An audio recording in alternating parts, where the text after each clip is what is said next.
inspire, host, create, explore endless new possibilities, next level broadcasting.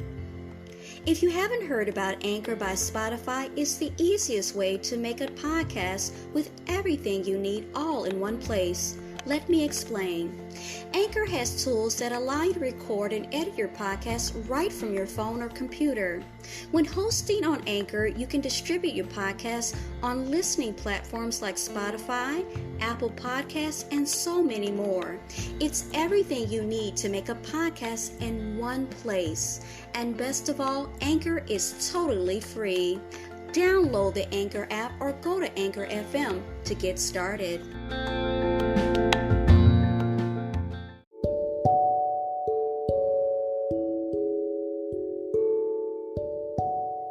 Welcome back to Teachable Moments with April podcast. I am your host, April.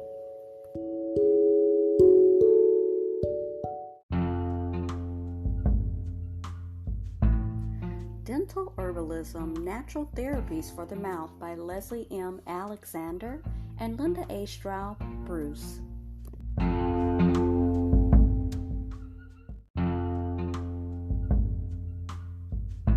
So for this particular segment, we're going to talk about tooth powder.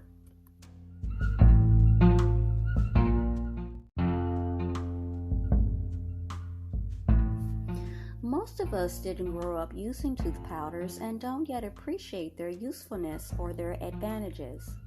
They make excellent choices to promote oral health, have been used for centuries, and can be blended in large or small batches, altering flavor and herbal action to meet individual needs. They are economical to prepare and have a long shelf life.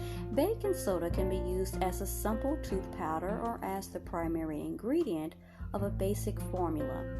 Its acid-reducing and antiseptic characteristics, coupled with its soft, low abrasive properties, make it excellent standalone or component for a tooth powder. Baking soda has the added benefit of decreasing surface stains on the teeth.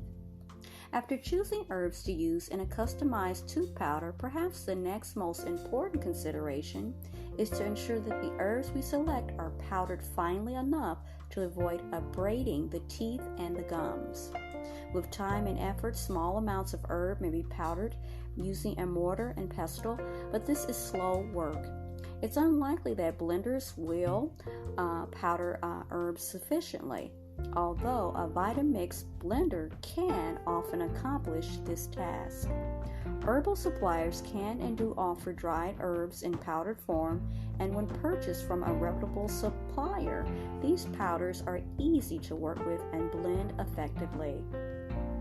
Michael Moore's tooth powder.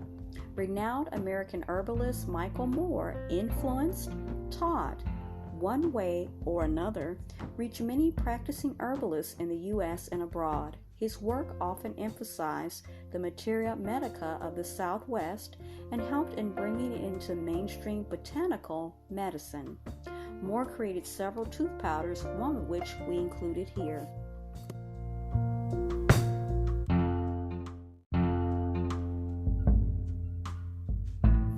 12 ounces of arrowroot, 1 ounce of baking powder, 1 ounce of licorice root, 1 ounce of myrrh, 1 ounce of cloves, 1 ounce of cinnamon, 20 drops of peppermint essential oil, and 10 drops of wintergreen essential oil.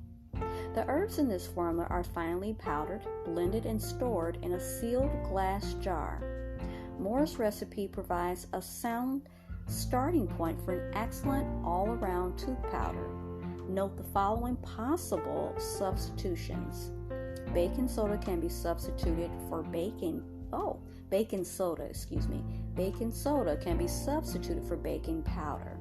Nutmeg can be substituted for cinnamon. And 5 drops of clove oil can be substituted for wintergreen and peppermint. Finely ground fresh black pepper adds a bit of zing as well as an added anti-inflammatory component.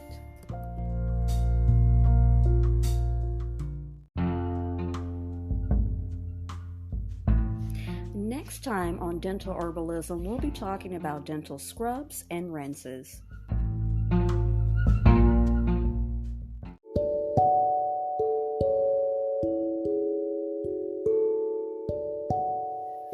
I hope you enjoyed today's episode. Thanks for listening to Teachable Moments with April.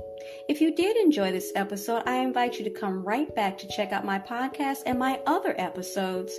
Don't forget to listen, add us to your favorites, and support by clicking on the link in the description. As always, be blessed and be well. Until next time.